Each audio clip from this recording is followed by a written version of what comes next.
Hello everyone, I'm Steve, and together with my wife Courtney, we are Airstream Life. And today I'm going to show you how to set up camp when you're boondocking.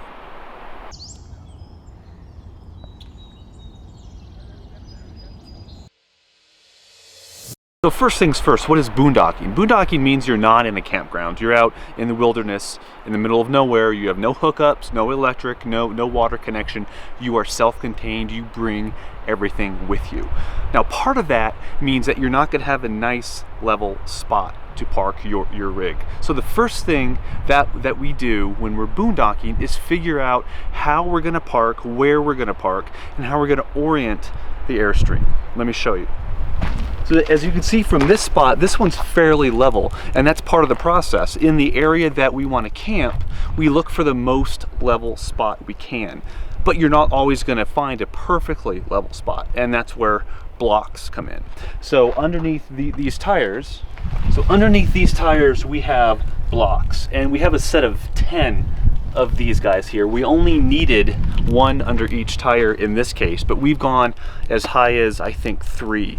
So it really depends on how unlevel you are. But what I'll do is I'll find a spot, I'll park the Airstream, we will find out how off we are left to right, and we'll put blocks either before or after the tire, and I'll just back up onto them or pull forward onto them so that side of the Airstream gets lifted up. Now, how do you tell how level you are?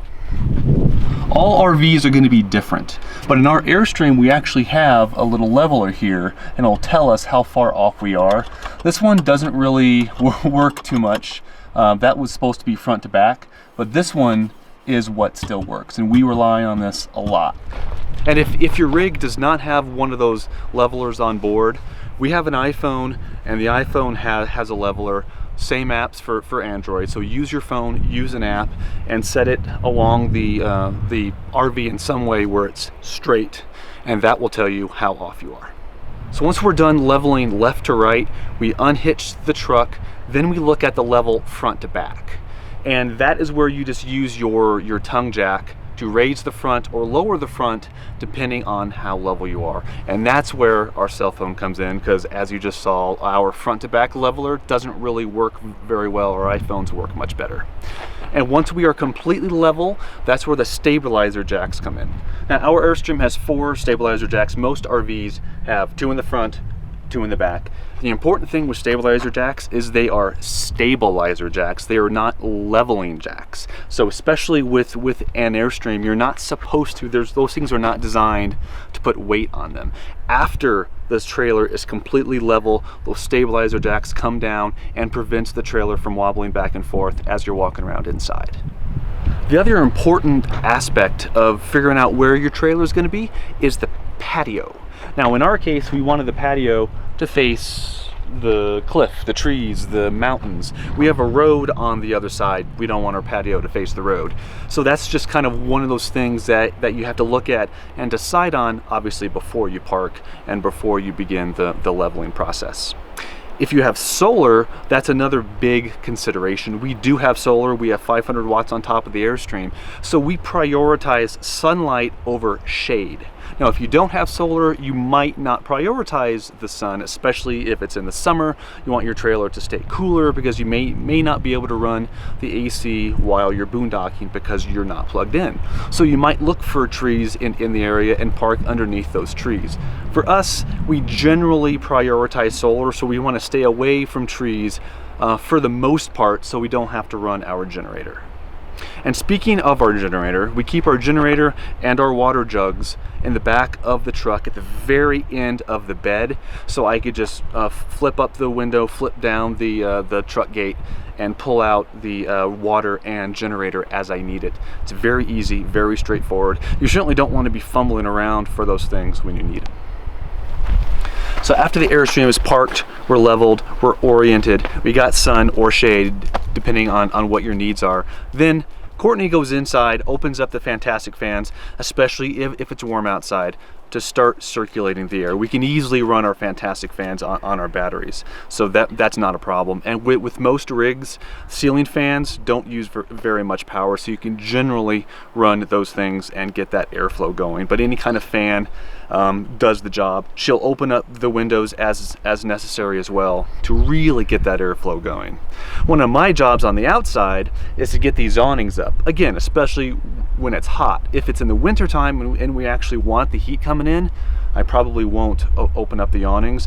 But in the summertime, I always open these. The other side, the patio, the big awning, sometimes open, sometimes I don't. That awning is so big that when we have wind gusts come through, that can generate some noise and vibration. You may not have that problem, but that one is kind of a as needed on the patio side. But if it is sunny, oftentimes we do need that shade. But especially on this side, these awnings are very easy to open. I could open both of them in about 10 seconds and we're good to go. Lots of shade coming in through the windows. And last but not least, we set up the patio. Now we've been here for a while, we have a good feel for the area, it's a safe place, so therefore we have all of our stuff out.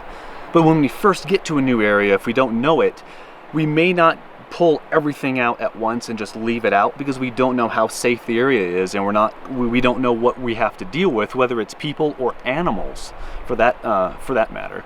So when we first get to a new area, we will only pull out the things that we need as we need them. And if we're unsure, then we might just put it back when we're done.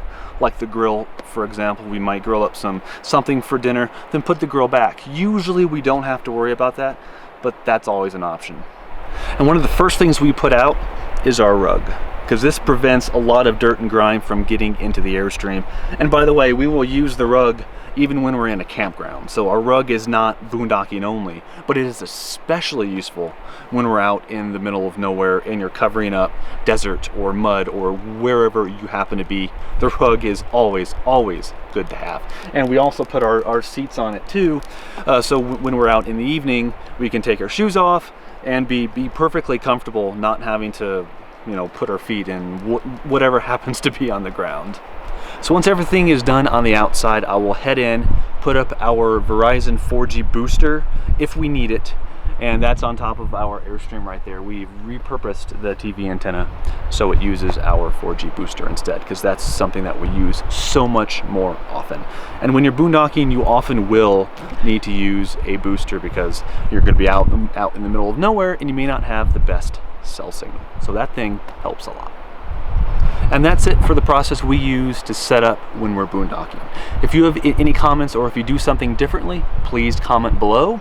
And if you like to follow our journeys and you're not already subscribed to our channel, please do so. And you'll be able to follow us along the country wherever we happen to be. Right now we're in Idaho. And that is it.